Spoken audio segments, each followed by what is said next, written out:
Bonjour, c'est Anne-Sandrine Di Girolamo au micro des Ondes de l'Imo, le podcast immobilier attentif et curieux. C'est d'usage des bureaux que nous allons discuter aujourd'hui avec Jean-Marc Voguier, qui est le cofondateur de l'entreprise française Zèbre. Sa plateforme capte et analyse les données d'usage des espaces de bureaux. Il s'agit là d'une solution low-tech et très peu coûteuse qui permet de monitorer au plus fin les taux d'occupation et les coûts associés, dont la consommation énergétique, mais pas que. Bref, pour optimiser ces bureaux, penser comme un zèbre peut être intéressant. Voici Jean-Marc Voguier. Jean-Marc Voguier, bonjour. Bonjour. La vie au bureau, elle n'est plus ce qu'elle était, je le dis évidemment avec le sourire. Qu'est-ce qui, selon vous, caractérise le plus les besoins actuels des entreprises en termes de gestion de leurs espaces de bureau ? Alors le sujet aujourd'hui, c'est que vous avez plusieurs contraintes ou plusieurs leviers autour des bureaux. Le premier, c'est que vous avez un changement d'usage, ça vous le savez, c'est le télétravail, c'est ce dont on parle. Oui. Mais à la faveur de la période de confinement, les directions financières des entreprises se sont aussi emparées du sujet, ce qui fait un deuxième levier. Mmh. Et puis vous en avez un troisième qui existe depuis longtemps, mais qui aujourd'hui prend encore plus d'importance, qui est la consommation énergétique. Donc, voilà. Et puis dans tout ça, vous avez un certain nombre d'outils numériques qui n'étaient pas présents, qui vont probablement arriver, qui arrivent déjà en masse sur ces sujets-là. Vous n'avez pas évoqué, par exemple, la question aussi du bien-être des salariés, celle aussi de la facilitation du travail également. Si, c'était un peu sous-jacent à mon idée de télétravail. C'est-à-dire oui. si vous mettez des gens chez eux, il y en a qui sont contents. Oui. Et si vous voulez les faire revenir au bureau pour créer du lien social ou pour créer, on va dire, des choses efficaces, il faut créer des espaces où ils se sentent bien. Vous avez évoqué la réduction des dépenses énergétiques. Ça, vous m'avez dit que c'était un sujet qui était surgi. C'est quand même aussi une question extrêmement importante pour les entreprises en ce moment. Oui, c'est une question très importante parce que d'abord, il y a ceux qui ont la conscience de la consommation énergétique et puis c'est surtout un coût aussi. Et puis il y a les obligations. Et puis il y a les obligations réglementaires, effectivement. Vos clients sont à la fois nombreux et prestigieux. J'ai pu lire que votre chiffre d'affaires avait doublé d'une année sur l'autre, si je ne me trompe pas. C'est dire aussi l'étendue des besoins des entreprises au fond sur ce qui est de la gestion de leurs espaces de bureau. Oui, la période du Covid a servi à accélérer des besoins qui étaient déjà sous-jacents. C'est pour ça qu'on a doublé notre chiffre d'affaires en gros de 2021 à 2022. Parce qu'ils avaient retenu un peu les projets, ils se sont rendus compte qu'ils ne pouvaient pas rester dans des modèles identiques. Ils ont accéléré, leur prise de conscience et donc ils ont généré beaucoup de projets. Oui, tout à l'heure, vous avez parlé de l'évolution des usages. Ils sont certes nés un peu brutalement avec le Covid, mais on voit bien qu'ils s'installent aussi. Oui, mais j'ai l'habitude de dire que les crises ne créent pas les problèmes, elles les révèlent. Oui. Voilà. Et donc que ce soit dans les usages, que ce soit dans la consommation énergétique ou autre, ça existait déjà, sauf que ça a pris une vitesse et une ampleur presque insoupçonné, même par nous. Oui, d'ailleurs, est-ce qu'on peut dire aussi que, mis à part la question du Covid, on est en train en ce moment de vivre une sorte de révolution silencieuse ? Ah oui, j'ai l'habitude de dire que il y a effectivement quelque chose de conjoncturel, mais il y a quelque chose de structurel derrière. Alors soit on appréhende cette transformation structurelle en pleurant sur le passé, soit on considère qu'il y a plein d'opportunités pour faire des choses magnifiques et c'est un peu notre idée, Alors, nous avons beaucoup parlé des besoins, mais pas encore de là ou des solutions désormais possibles. Chez vous, donc chez Zèbre, comment est-ce que vous parvenez à optimiser un espace de travail donné en conjuguant pêle-mêle, et pardon de le faire pêle-mêle, le souci de l'environnement, le respect du bâtiment, le bien-être des salariés, la réduction de l'énergie, les exigences de bas carbone, etc. Puisque tout cela paraît peut-être difficile à conjuguer. Oui, d'autant plus qu'entre autres, en ce qui concerne l'énergie, il y avait ce qu'on appelle des gestions techniques de bâtiments qui existaient déjà, alors qui étaient plus ou moins efficaces. Oui. Et puis, il y avait des immeubles qui étaient équipés, des immeubles qui n'étaient pas équipés. Et puis maintenant, vous avez des entreprises qui arrivent avec des besoins de mesurer, par exemple, c'est ce qu'on fait chez Thales, des occupations d'espace. Oui. Et depuis le début, on s'est dit finalement que toutes ces données allaient être utiles. Il fallait quelque part les remonter dans ce fameux nuage qu'est le cloud qu'on a créé sur le sujet, de manière à, en fonction du besoin, les combiner les unes aux autres. C'est-à-dire que si vous remontez qu'une donnée de température, ça ne va pas être très très utile. Bon, vous allez dire, il fait chaud, il fait froid, ok. Mais si vous ne mesurez pas l'occupation à ce moment-là, ou si vous ne savez pas qu'il y a un paramètre extérieur qui arrive pour monter la température, vous allez prendre une mauvaise décision. Vous allez sur une seule donnée, vous allez mettre de la subjectivité. Alors que si vous arrivez à combiner toutes ces données, vous allez mettre ce qu'on appelle globalement un peu plus d'intelligence et prendre des décisions beaucoup plus efficaces. Quoi. Vous travaillez donc sur pardon de l'expression, un faisceau de data ? Oui, c'est-à-dire qu'on a désiloté oui. tout ce qui existait et on a complété par tout ce qui n'existait pas. Voilà. Et imaginez que ces données viennent d'origines différentes, qu'elles pourraient être traitées les unes indépendamment des autres. Ben, nous, on a dit on va toutes les combiner de manière à rendre les services utiles aussi bien à l'occupant des lieux qu'à la direction financière ou au facility manager qui va faire le ménage.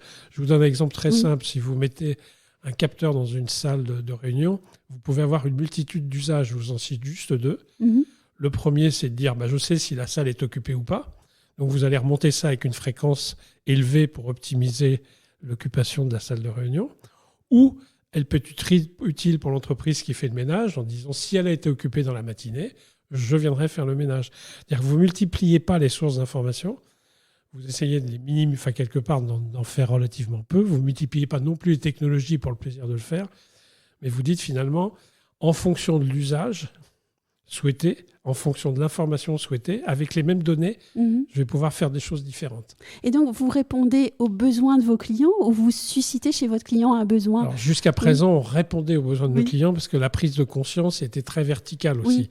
Il y a celui qui veut gérer son énergie, il y a celui qui veut gérer sa salle de réunion ou ses espaces. Et petit à petit, ils prennent conscience que le problème ou le sujet est beaucoup plus vaste que ce qu'ils imaginaient, quoi.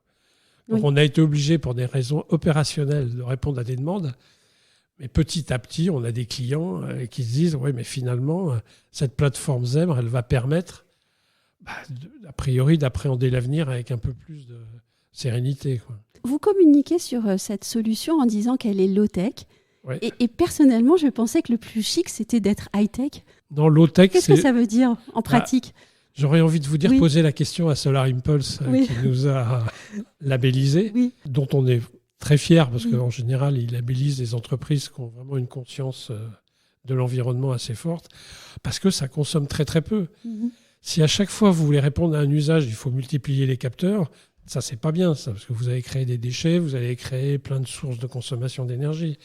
Donc low-tech, parce que ça ne consomme pas d'énergie, low-tech, parce qu'on n'a pas besoin de multiplier les capteurs à chaque fois qu'il y a un usage qui sort du cerveau de quelqu'un, quoi. Et qu'est-ce que ça veut dire de nos jours, consommer très très peu ? Consommer très très peu, je vous donne aussi un exemple. Consommer très peu, c'est un capteur de position, par exemple, que vous allez très simplement positionner sur un bureau pour savoir s'il est utilisé globalement dans la journée ou pas. Avec une petite pile que vous pourrez changer au bout de 3-4 ans, vous répondez à la consommation d'énergie du capteur. On va même pousser la chose plus loin, puisqu'on a passé des accords avec nos fournisseurs pour que non seulement tous les capteurs on puisse changer les piles, mais aussi qu'ils puissent les reconditionner s'il y avait des problèmes au bout de 3-4 ans. Ça évite les déchets, quoi. Et ceci peut être déployé sur un ensemble d'importance ? Oui, là, on est sur des projets où ça dépasse les 30, 40 000 m², 50 000 m² maintenant. Il y a 2 projets qu'on a vu passer, auxquels on est en train de répondre. On est sur une base à peu près de 50 000 m² équipés. Et quel est le coût ? Le coût par rapport au gain, il est ridicule. Oui. mais non, mais on a l'habitude de dire que ça coûte... Pour arriver à optimiser un poste de travail qui, à Paris, on estime qu'il coûte à peu près entre 12 et 14 000 euros par an, c'est le prix d'un café par jour, quoi. Donc, si vous en éliminez un, vous allez boire un paquet de café, quoi. Et peut-être même qu'en éliminant les capsules et en revenant à quelque chose de plus écologique, ce sera gagnant, en fait. Vous travaillez avec de très belles entreprises et de très belles maisons. Est-ce que vous pourriez partager avec nos auditeurs une ou 2 histoires intéressantes ? Puisqu'on le sait, ils aiment les histoires. Celle de Blablacar, où il y a une directrice de l'environnement de travail qui est aussi innovante que l'entreprise et qui a vraiment très très bien anticipé très très tôt ces sujets-là, je veux dire, et qui les a mis en place, qui les a testés et qui a eu une grande réussite, puisqu'ils sont obligés de freiner un peu le retour au bureau de leurs équipes, quoi. Parce qu'ils avaient dimensionné, en gros, avec un taux d'occupation, on va dire, de 60 ou 70%, et maintenant, quasiment tout le monde revient, parce qu'ils ont équipé très intelligemment leurs espaces, et qui sont devenus extrêmement modulaires, donc ils peuvent les adapter aux besoins ou au moment de développement dans l'entreprise.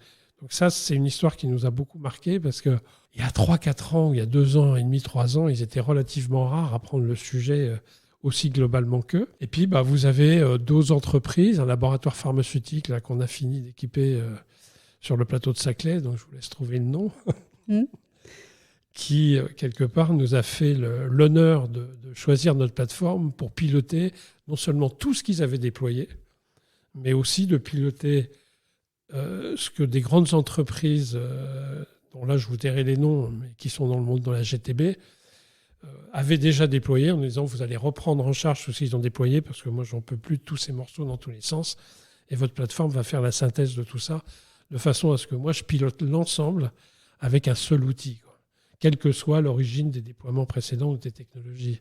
Voilà. Et quand vous avez des entreprises de cette taille-là, on en a presque 10 qui sont au CAC 40 qui nous ont fait confiance.